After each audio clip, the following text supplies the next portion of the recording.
انتہائی افسوس کے ساتھ یہ ویڈیو بنا رہا ہوں کیونکہ دنیا کے ایک پاپولر ریسرچر مشاری الفاسی نے امریکہ کو سپورٹ کرتے ہوئے کہا کہ ٹرمپ ایران کے اوپر جہنم کے دروازے کھولنے والا ہے۔ مجھے اس بات سے تعجب ہے کہ خود یہ وہابیزم اسکول آف تھاٹ کو بلانگ کرنے والے ایک سلفی عالم ہے جنہوں نے قرآن عربی زبان کو جانتے ہوئے پڑھا لیکن ان کا قرآن گلے کے الگ سے نہیں اترا۔ یہ وہابی لوگوں کو شیعہ سے اتنی تکلیف کیوں ہے میں آپ کو بتاتا ہوں۔ سعودی، قطر، یو اے ای، بحرین ان سب نے اپنی زمین یہود و نصرانی یعنی امریکہ اور اسرائیل کو دی ہے اپنے حفاظت کے لیے، جب قرآن کی ایک آیت صاف صاف کہتی ہے کہ تم یہود و نصرانی کو اپنے یار و مددگار نہ بناؤ، اگر تم ایسا کرو گے تو تم انہی میں سے ہوگے۔ صحیح مسلم میں ایک واضح حدیث ہے، اگر چور تمہارے گھر میں گھس آیا تو ان سے لڑ، اگر تم مارا گیا تو شہید ہو جائے گا، اگر تو ان کو قتل کر دیا تم پہ کوئی ملامت نہیں۔ جبکہ ان جگہوں سے امریکہ اور اسرائیل ایران کے لوگوں کو قتل کر رہے تھے، یعنی یہودوں اور نصرانیوں کا ساتھ یہ کنٹریز دے رہے تھے ایران کے مسلمانوں کو قتل کرنے کے لیے۔ میں سلفی علماء کو صرف ایک بات پوچھوں گا کہ اپنی زمین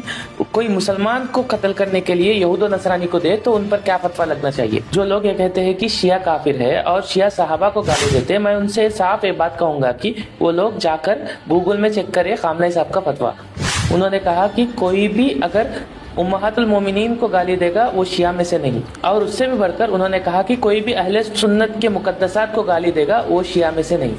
چند لوگوں کی یا چند فرقہ پرست مولویوں کی غلطی آپ پورے شیعہ کے خاتے میں نہ ڈالو۔ اور تو اور یہ وہابی لوگ یہ کہتے ہیں کہ جو بھی ایران کو سپورٹ کرے گا وہ خوارج ہے۔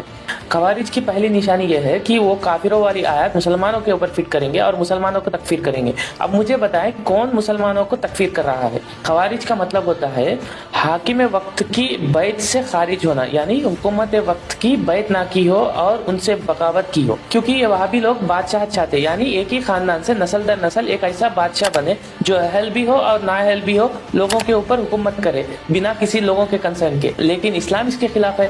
اسلام تو خلافت چاہتا ہے، یعنی لوگوں کے کنسنٹ، لوگوں کی بیعت کے ساتھ ایک اہلدار بندہ جو تقوی کے بنیاد کے اوپر لوگوں کا حکمران بنے۔